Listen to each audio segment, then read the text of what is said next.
So my friend is showing me the way to the grocery. Yeah. Day 73. So this is a typical morning. Slept on a bench, and sprinklers activate itself during the early morning, and they almost wet all my belongings, but not too close. Today I have to cover the distance between here, which is called halfway, between halfway and Baker City. So hopefully tonight I will sleep in a hotel in Baker City. And let's leave aside this homeless style of sleeping, which, you know, it has almost no comfort, as I don't have toilets and not a proper bathroom. Day 73. I just did almost 1,000 feet of elevation just outside halfway in Oregon. So 1,000 feet of elevation within only 6 miles. This is the Good Morning Day 73. It's 40 minutes past 10 and the temperature is well over 100 degrees. Yeah. Oh, what about the food? This blackberries actually right here. Yeah, they're great. Yes, I know them. Yes. We have it too back home. Really? Yeah, and they are ready generally in August. Yeah. Yeah.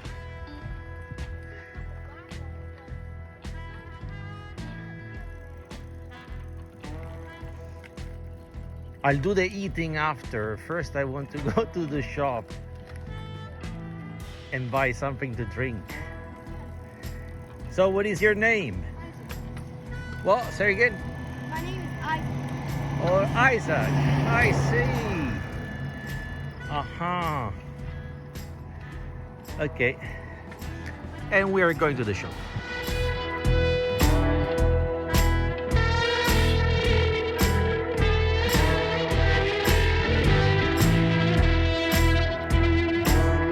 Day 73, one of the most difficult day of the entire trip. Okay, maybe I keep on repeating that far too many times, but one of the most difficult for the heat, with peaks of 110 degrees and lack of water, no services, no telephone signal. It's an unexpected side of Oregon that will continue to be so for tomorrow and probably the day after tomorrow. Amazingly, this heat has triggered some thunderstorm somewhere, but I'm not sure if it's gonna rain or if it did rain somewhere. The landscape is absolutely dry, is nearly desert.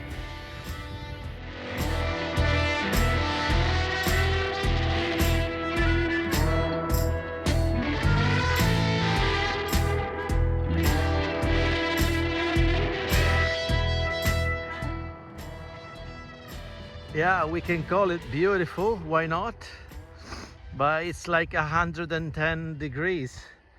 In Celsius is maybe 42 degrees. It's extreme. So the river is like my escape in case of emergency. If I heat too much, I'm gonna dive. Another awkward thing that I didn't know is that in the latest days, both iPhone and Garmin they were not charging anymore from my power bank. So I thought it was the power bank. Eventually, I'm pretty sure it's the heat. So when the heat is extreme, they simply stop to charge. So the Garmin, like an hour ago, was dead, was just losing power. No matter if it was plugged or unplugged, it was losing power. I went down to 8%. Now is finally charging because it got cloudy in the meantime, so that means few degrees less. Anytime there is a thunderstorm ahead, I have an opposite wind, like wind into my face. How can this be possible?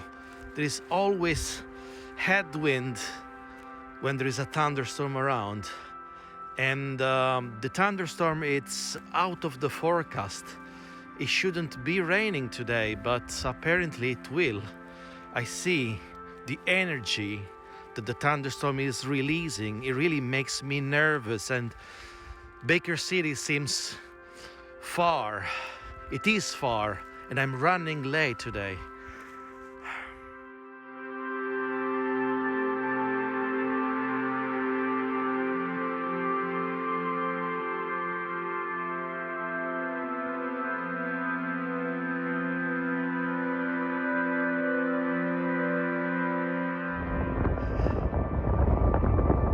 It is such a beautiful place with such an awful weather, fucking weather every day.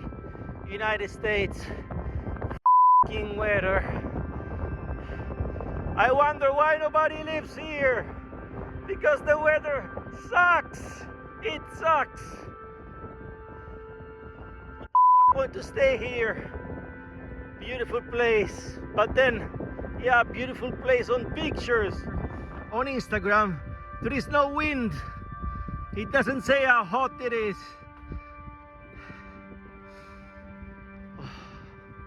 It doesn't say that there is no water out here. And this might seem a moment of authentic desperation, but you know what happens. It happens that loneliness makes you want to scream and yell about your problem, and it's probably better to give vent to your feelings so that you can reset your body and mind and keep on cycling. It is good to scream and yell and to talk loud and complain at times. Nobody will hear you, nobody will listen, nobody will reply. So listen to your body, and if you are frustrated, angry, just give it a sign. Express yourself.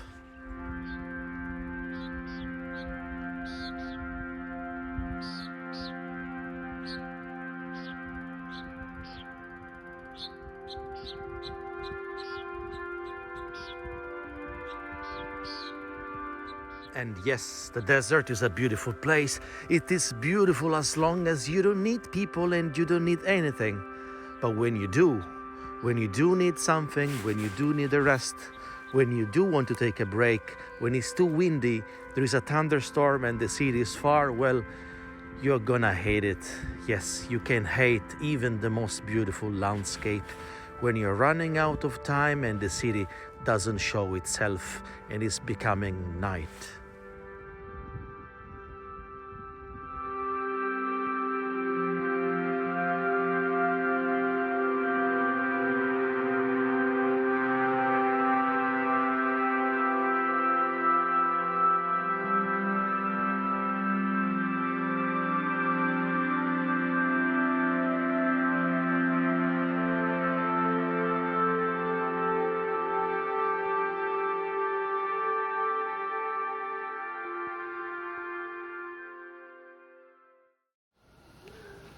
Breakfast time in Baker City.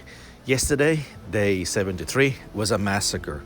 I arrived late. I was super tired this morning in the motel, so I have decided, to treat myself a little bit better. I'll stay today in town. It's a 10,000 people town. There is everything, more than I need, and I want to do a little bit of things, but essentially I want to enjoy and rest, and I stayed in a motel yesterday. I will stay in a different one across the road today. Not the greatest of the comfort, but it's a money-saving situation. Today I'll wash my bicycle, and tomorrow, day 75, I'll leave. I'll continue. Day 75, a very important day for me, as in 75 days, many people, at least those who are very fit and who were brilliant in organizing, 75 days for them would be enough to complete the coast to coast. Well, I'm not one of those, because my day 75 is just a little bit outside Baker City, so still in the eastern Colorado, in the eastern Oregon. You see these spectacular lava cliffs along the road, and it's gonna be beautiful ahead.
I feel like I should have done this earlier in life. Where have I been? Yes, I have this feeling. Why didn't I do this before? What did I wait for? What did prevent me from leaving or living? I wish I knew America was that big, that the strength is mental, that you can get lost even near the arrival, that happiness takes you and leaves you, slams you in the face, and then questions you about the meaning of life. And life, whatever it is, but life must be confronted. This is my stock of knowledge now. Along with my panniers, I now carry knowledge. If you're desperate, travel. If you're sad, lost, unmotivated, then take the road. What else? Why not? Pedal, run, breathe, put yourself in difficulty and measure yourself even with more ancestral problems, and then you'll see. Listen to your breath, your heart, the wind, and feel the tears on your face, and listen to your stomach, your dreams. We are just little creatures in a world of wonders.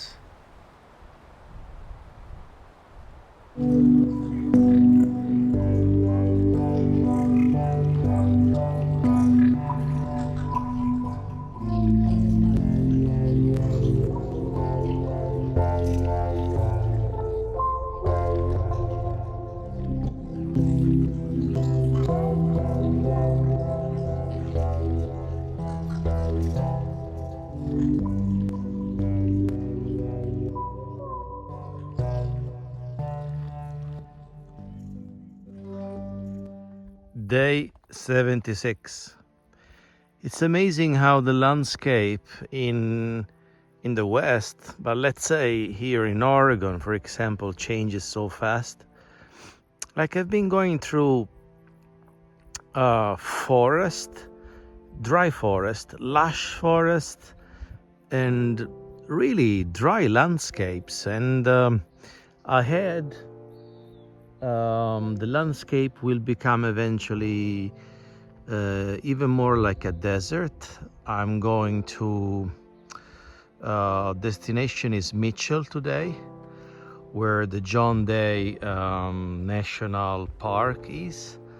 Well, I don't know if there is a national park, but it's certainly like a conservation area and a landmark. There is the Painted Hills, and that's a sort of a desert. So I'm not sure if it's desert for the lack of rain only or the soil condition. Maybe it's the combination of poor soil and low precipitation.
I've been riding hard towards this target, and now that the target is close, I feel sad about it.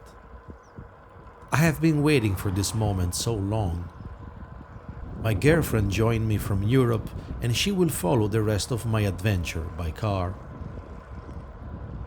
I'll be riding only with the necessary gear to complete my days in sufficient autonomy, but I can say goodbye to my heavy set of 4 panniers. No more loneliness and more energy for the last big climbs of the Transamerica.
the Transamerica was evidently designed to bring you close to several wonders, such as the Painted Hills, part of the John Day Fossil Beds National Monument.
In Prineville, I felt like I left the West behind for good.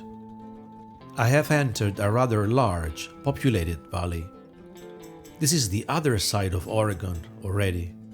I can now focus on the last major obstacle, the Cascade Range. On my day 78, all of a sudden, all my major concerns seems now gone. I have enough days left to reach Eugene, the coast and Portland Airport. I could even take it easy. After all, also races like the Bike Nonstop US had Portland and Washington DC as Roots Point. This is how I decided to visit the Crater Lake National Park, but I went there by car. With a lighter bike, tomorrow I could consider to ride all the way from Sisters to Eugene in a day. It is about 100 miles and it is a challenge, considering that would mean to climb the Mackenzie Pass. Sisters, Oregon, day 80. Today is my last day. I don't want to cycle no more. My goal is Eugene. There is so many miles ahead, and the Mackenzie Pass is like 100 miles. Will I be able to do this? I don't think so. It's already 18 past 10. By doing that, I could accomplish my mission in around 80 days. This would allow me to reach the coast and chill without the ticking of a clock. Riding from the east to the west means finishing the Transamerica with fireworks, an epic grand finale of majestic beauty and drama. In a couple of days, one could experience the lava field of the Mackenzie Pass, the Pacific tall forest, and the spectacle of the biggest ocean on Earth.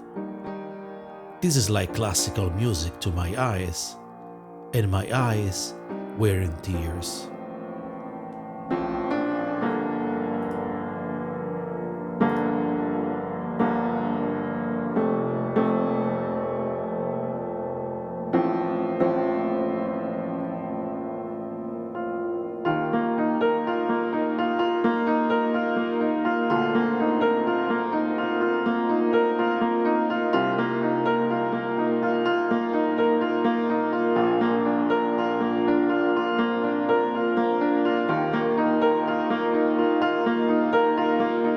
I arrive among the lights of the city, which is now dark, incredulous, happy, but at the same time, sad. I have never been a sportsman, I've never been competitive, and I don't know well the thrill of victory. A victory without a team, and without an audience, a purely internal goal. I will have time to think, to find the old routine, to sober up this hangover of memories and emotions, but not before finally seeing the Pacific Ocean. I set off with the intention of knowing my limits, of knowing if it was within my reach to pedal 80 kilometers a day for 80 days. And now I know. And I know that, in general, we can do a lot more than we believe, if we believe in it.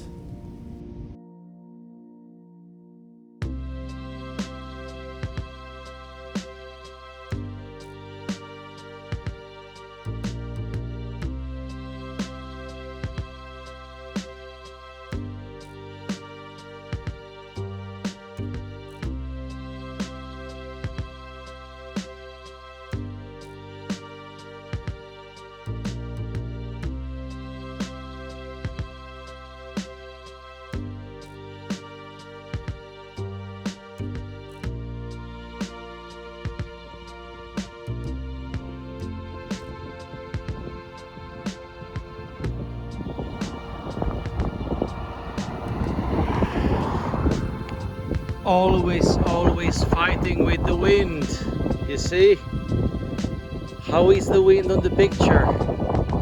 Yeah, you can see. Yeah. And that's my direction. And that's the wind on my face. Wind on my face. Oh yeah. Oh, yeah. Yet another pass is gone. This one, this bastard.